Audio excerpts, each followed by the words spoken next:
Seorang pengendara motor menabrak truk parkir di Jalan Bypass Prop Ide Bagus Mantre, tepatnya di depan warung Muslim kilometer 6 Desa Kesiman, Kertelangu, Denpasar Timur pada Sabtu 16 Desember. Naas pemotor tersebut tewas akibat insiden tersebut. Kasihumas Polresta Denpasar AKP Ketut Sukadi menerangkan, pemotor berjenis kelamin laki-laki yang tewas tersebut belum diketahui identitasnya. Kecelakaan diduga terjadi karena adanya faktor kelalaian dari si pengendara motor. Adapun saat kejadian, korban mengendarai sepeda motor Honda Vario. Awalnya pemotor itu melintas dari arah timur menuju barat.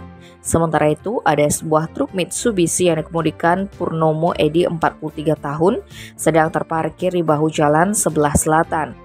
Diduga karena kurang berhati-hati dalam berkendara, Mr. X tidak bisa mengendalikan laju motornya ketika sampai di TKP, sehingga motor itu oleng ke kiri yang menabrak bokong truk yang sedang parkir. Akibatnya Mr. X mengalami kaki kiri patah, mata kanan lebam, dahi robek dan dagu lecet. Warga sekitar yang mengetahui kejadian ini lantas melaporkan ke pihak berwajib. Korban kemudian dievakuasi menggunakan ambulans BPBD Kota Denpasar menuju RSUP Prop Ngurah Denpasar. Sayangnya nyawa pemotor itu tak tertolong dan dinyatakan meninggal dunia. Kasus ini pun ditangani Satlantas Polresta Denpasar. Identitas korban masih diselidiki.